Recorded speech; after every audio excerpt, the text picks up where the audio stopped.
नमस्ते, मैं राहिश। आज मैं नासा के डार्ट अभियान के बारे में चर्चा कर रहा हूँ। जैसे कि हम जानते हैं, दो तरह की आपदाएं होती है। कुछ प्राकृतिक होती है तो कुछ मानव निर्मित होती है। कई आपदाओं के बारे में हमें पूर्व सूचना नहीं मिलती, जैसे कि भूकंप, सोलार फ्लेयर्स, ज्वालामुखी विस्फोट और कई अन्य। लेकिन एस्ट्रॉयड की टक्कर यानी एस्ट्रॉयड इम्पैक्ट इस तरह नहीं होते हैं। हम एस्ट्रॉयड इम्पैक्ट के बारे में पहले ही पता लगा सकते हैं, और अगर हम सही उपायों का इस्तेमाल करें तो हम अपने ग्रह को ऐसी घटना से बचा सकते हैं। नासा अपने बाकी अंतर्राष्ट्रीय भागीदारों के साथ एक अभियान प्रक्षेपित कर रहा है, एक एस्ट्रॉयड को अपने रास्ते से हटाने के लिए, एक संभाव्य तरीके का परीक्षण करने के लिए। यह अभियान है डबल एस्ट्रॉयड रिडायरेक्शन टेस्ट या डार्ट।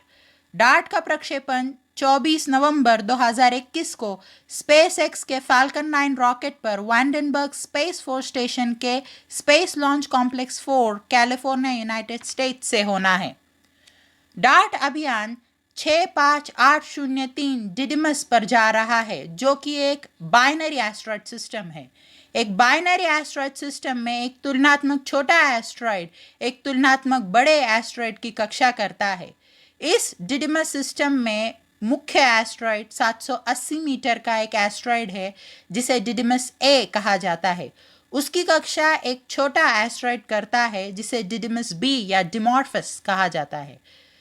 डिमॉर्फस करीब 160 मीटर का है और ये डिडिमस से करीब 1 किलोमीटर दूर उसकी कक्षा करता है।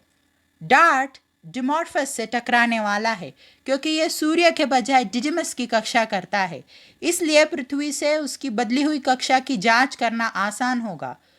क्योंकि इसकी कक्षा छोटी है, इसीलिए किसी भी बदलाव को पहचानना आसान होगा।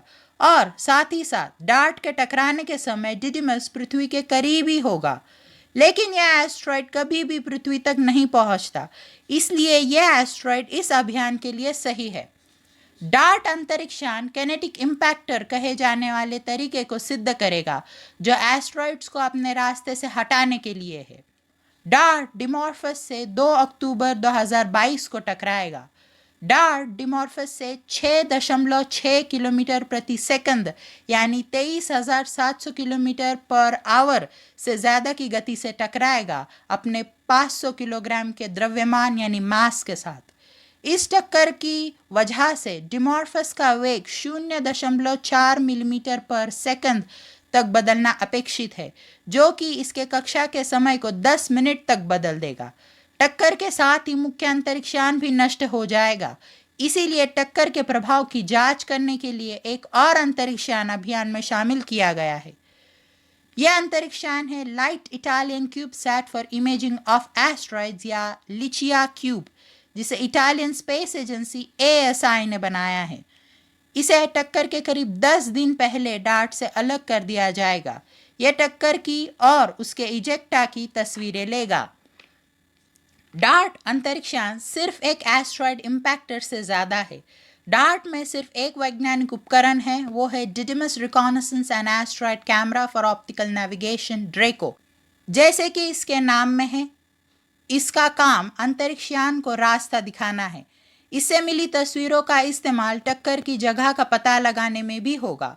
ड्रेको न्यू होराइजन्स अभियान के long range reconnaissance imager LORRI उपकरण पर आधारित है। लॉरी उपकरण पर लूसी अभियान का एल लॉरी उपकरण भी आधारित था, जिसे पिछले महीने ही प्रक्षेपित किया गया है।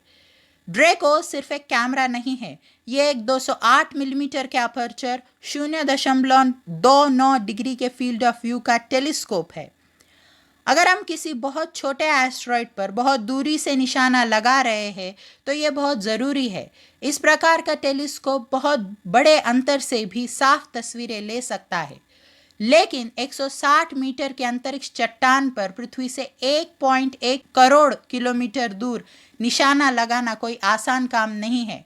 इसके लिए स्मार्ट नैव या small body manoeuvring autonomous real time navigation कहे जाने वाले नए एल्गोरिदम्स विकसित किए गए हैं। यह ऑप्टिकल सिस्टम बाकी guidance navigation and control GNC systems के साथ काम करते हुए अंतरिक्षयान को अपने निशाने पर ले जाएगा।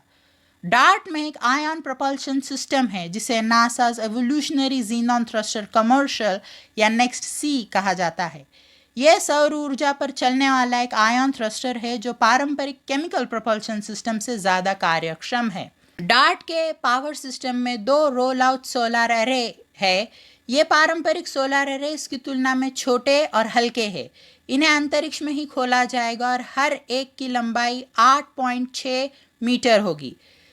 इसका पहला परीक्षण 2017 में इंटरनेशनल स्पेस स्टेशन पर किया गया था। डार्ट के सोलर एरेस का एक छोटा भाग ट्रांसफॉर्मेशनल सोलर एरे टेक्नोलॉजी को सिद्ध करेगा। इसमें वेरी हाई एफिशिएंसी के सोलर सेल और रिफ्लेक्टिव कॉन्सेंट्रेटर्स है जो 3 गुना से ज़्यादा विद्युत शक्ति बनाएंगे।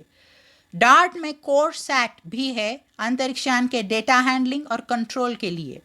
डार्ट में एक रेडियल लाइन स्लॉट अरे RLSA भी है जो कि एक कम कीमत का कम आकार का हाई गेन एंटेना है।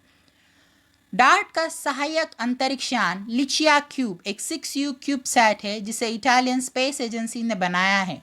लिचिया क्यूब में LICIA cube explorer imaging for asteroid LEIA और लिचिया क्यूब यूनिट की एक्सप्लोरर लुक ये 2 उपकरण हैं। लेया एक पैनक्रोमैटिक कैमरा है जो हाई रेजोल्यूशन की तस्वीरें लेने के लिए है और ये एक नैरो फील्ड कैमरा है, जबकि ल्यूक एक वाइड फील्ड RGB कैमरा है, लक्ष्य की मल्टी कलर एनालिसिस के लिए है। यूरोपियन स्पेस एजेंसी ने डार्ट की टक्कर की जांच करने के लिए एक और अभियान हेरा की योजना बनाई है। हेरा का प्रक्षेपण 2024 में होना है एरियान 6 से, जिसे अभी एरियान ग्रुप द्वारा विकसित किया जा रहा है। हेरा डिडिमॉस सिस्टम में 2027 में पहुंचेगा। हेरा में asteroid framing camera, lidar laser altimeter, thermal imager और 2 क्यूबसैट्स मिलानी और जुवेनेटास होंगे और जापान से एक इम्पैक्टर भी हो सकता है। ये डार्ट की टक्कर का सविस्तर विश्लेषण करेगा। असल में डार्ट एक बहुत अलग अंतर्राष्ट्रीय परियोजना asteroid impact and deflection assessment Aida का हिस्सा था। इस परियोजना में एस्ट्रॉयड इम्पैक्ट मिशन एम नाम का एक अंतरिक्षयान डार्ट के पहले प्रक्षेपित किया जाना था और ESA को इससे डार्ट के एस्ट्रॉयड पर आने के पहले उस एस्ट्रॉयड का वैज्ञानिक विश्लेषण और टक्कर के प्रभाव की जांच करवानी थी। इस वजह से डार्ट के पास डिडिमस सिस्टम की परिस्थिति के बारे में ज़्यादा पक्की जानकारी होती, लेकिन 2016 में जर्मनी अभियान में अपने भाग का निधिकरण नहीं कर पाया, इसीलिए ESA ने अभियान को रद्द कर दिया। 2018 में एम को एक छोटे अंतरिक्षयान हेरा से बदला गया और इसके साथ आइडा अभियान ने उसका आज का स्वरूप लिया। डार्ट अभियान मानवता की तकनीकी क्षमता को सिद्ध करेगा और ये साबित करेगा कि हम वास्तव में अपनी नियति बदल सकते हैं। धन्यवाद।